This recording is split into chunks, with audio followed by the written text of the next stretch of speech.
All right, everyone. So today we have Shari, and she's done a lot. She's been through a lot. She has an amazing story, and she just wrote a new book. Sorry, and I'm really excited to talk to her again. So, Shari, can you just tell us a little bit about yourself? Sure, my name is Shari Bookstaff, and I actually work at a community college near San Francisco. I teach biology there, and I've been working there since 1990, so for a long time. And then I'm a marine biologist specializing in whales and dolphins, so I have the whale necklace. And back in 2006, I had a brain tumor that was supposed to be easily removed, but I had a stroke right after the surgery. So I was in the hospital for almost 9 months, and then that really changed my life, and just I've been recovering ever since. But I did go back to teaching and back to studying whales, and I did write a book about my whole experience, which is the book that you see right here. So that's when life throws you lemons, make cranberry juice. Cranberry juice. Yeah, I like when that. I first make cranberry juice, and that came as a a kind of a sarcastic twist on when life throws you lemons, make lemonade, which is what people always say to you. And it was really annoying when people would say those platitudes to me. So I kind of made fun of that in my book. And my book does make fun of a lot of things. It's not just the serious. It does include the serious part of what I went through, but it also includes a lot of just funny things that happened that I went through. Well, I think that's really good, because if we're always serious all the time, well, life is just not enjoyable. Right, so, it's not funny. Yeah, when you can take, like a negative situation, like your brain tumor, and laugh about a few things here and there, I think it's really gonna help your audience connect to you and who you are. Yeah, I mean, I found that making fun of myself and laughing about things was a great way to make other people feel more at ease around me. I agree. If I fall, I laugh. It's funny when I fall. It's funny when I'm the only one affected by the wind. Everyone around me is not affected by the wind. So I think stuff like that is funny. So I'll laugh and then they'll laugh. I agree with you 100% because, like, for me, growing up, I have cerebral palsy. So for me, it was always better to crack a joke about myself to, like, somebody that I just met. Because, like, it takes the edge off. It makes them feel more comfortable. Because I know I'm different. I know. I understand that. But, like, I just want people to know, like, I understand it. So you're not going to say anything to offend me. I've heard it all. So let's just have fun. Yeah, exactly. I've heard it all. Let's just have some fun. And honestly, I think that's a lot of why I didn't get bullied in school. Because, like, if people tried, I would just make fun of myself before they had the chance. Right, they never have a chance, yes. Yep, exactly. So, with your background in marine biology, that's really exciting. Do you want to share a couple of things about that? Sure, everybody always wants to know more about that than anything else. But I grew up in Wisconsin, which is not anywhere near an ocean. No. So I studied biology and zoology in undergrad. I came out to California for graduate school, where I really started focusing on marine mammals. But I got seasick. So here I was, a biologist from Wisconsin, loves whales, but gets seasick. I couldn't really work on a boat. And that's how I kind of got into teaching. But I did realize that I do love teaching. So I got into teaching, but I realized also when you're teaching college level biology, you can use any examples you want. So I would find a way to weave whales and dolphins into everything that I talked about with my students. Yeah. And I had students doing special projects having to do with whales and dolphins. So that was I always find a way to get that in there, even though I couldn't, go ahead and do research. So that was always really fun. And I've done things like gotten students to collect some whale bones and preserved them. I've got some whale baleen that I still use for some of my presentations. And, so I still am connected to the kind of the whale community. I go to some conferences and things like that. I go whale watching a lot. That's really cool. That's really cool. Awesome. And then when it comes to your book, what is, your goal with your book? Like, what would you like people to take away? Well, I mean, two parts. I actually wrote 2 editions of the book. The first one I wrote back in 2009, published in 2010, so it was really fresh. So it was right after my recovery, and then I updated it in 2020. So the book really does take you through a journey of my life and then my recovery, and I want people to know that there is the other side of the tunnel, that there is a way to come out the other side. And you can go through some really, really dark times and come back out the other side. And the update in 2020 includes a lot of things that I've gotten into. One of the main things that I've done with my experience, I really wanted to find a way to turn my experience into something that had a bigger impact on, society. So what I started doing is I started talking to medical professionals and healthcare students about connecting with their patients by expressing empathy. And I really got into this whole, expressing empathy and patient connections, because that is so important to have your patients trust you so that they do what you tell them to do, and they're more cooperative in what any procedures you want to do. So because that patient empathy is so important, I really made it a mission of mine to go out and talk about that as much as I can. I love that. That's amazing. And I'm looking forward to reading your book. I know we talked about last time, and I'm looking forward to reading it. And because just from the last time that we talked, your story really touched me a lot, because my dad also had a brain tumor. So I definitely understand, some of the things that you went through. So I think it would be really good for me to read your story. And, with my dad, he got his first brain tumor, 2001, I think. And that one was non-cancerous, so they were able to just go in and remove it.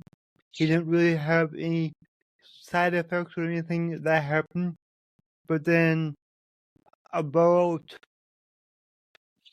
9 years ago now, it's kind of hard to keep track of everything, but he got diagnosed again with a brain tumor, and that one was cancerous. And they actually gave him only 5 months to live, and he actually lived another 5 years. He was really fighting, but I lost my dad in September of 2019. So I'm so sorry. Yeah, your story really, it touched me. So that's mine was not cancerous. They actually thought they could remove it with no side effects, and no, I wouldn't need therapy or anything. But again, something went wrong. So yeah, and then my grandma had moya. That's a brain. I can't remember how to explain it.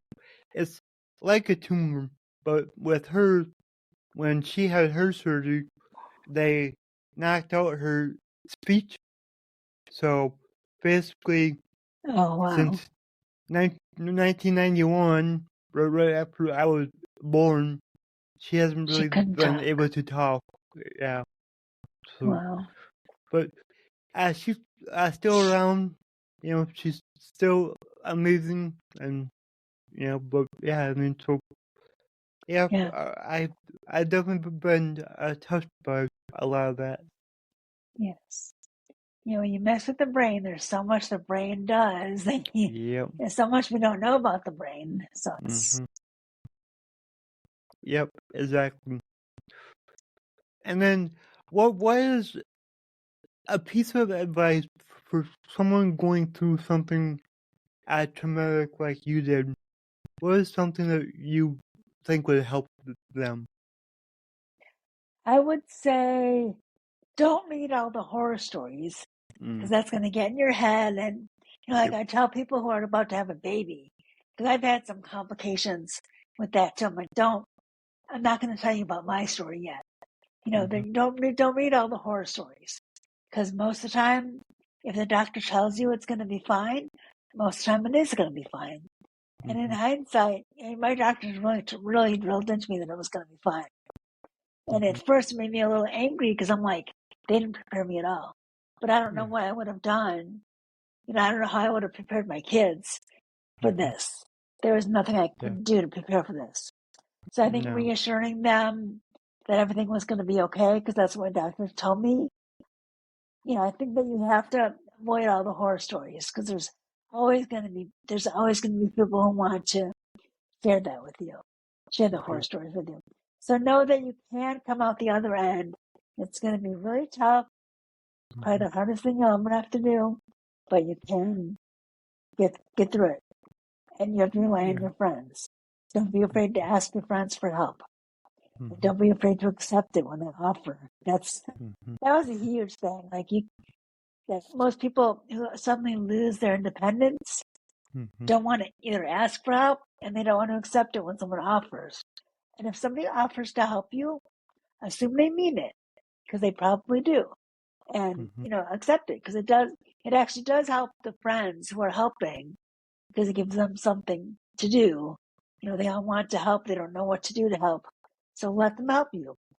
Come up with a list of things people can do for you, whether it's going to the store or cleaning your house or whatever it is they can help with, just company. Don't be afraid to ask for help and accept it. We all need help. I agree. And sometimes it is really hard to ask for help. A lot of us struggle with that, but it's like you have to, you can't go at this alone. You have to have your people. Right. Think about what if the situation was reversed. Would you want to help your friend? And how wouldn't that make you feel good to help your friend? So let them feel good by helping you, and that's part of it. Is that you're not just taking, you're giving them something too. Yeah, exactly. I agree. And I think that's really important. Thank you for sharing that. That was really helpful to me, and I know my listeners also. Oh, good, because I think that's really important and really something that's hard for people to do. You don't want to feel needy, but at some point in life, everybody's needy. Maybe it's your turn, to be needy. It's okay. Yeah, it is okay. And then my slogan is, your abilities are infinite. What does that mean to you? What does that mean to me? That means that part of what that means to me is that if I say I can't do something, it means I don't really want to do it. Like if I say, oh, I can't cook because of my disability, well, that's not true. I just don't want. I don't like cooking. If I loved cooking, me either. I'd be able to cook. You might say I can't go whale watching because of my disability, but I still do that. So anything that I really want to do, I still find a way to do it.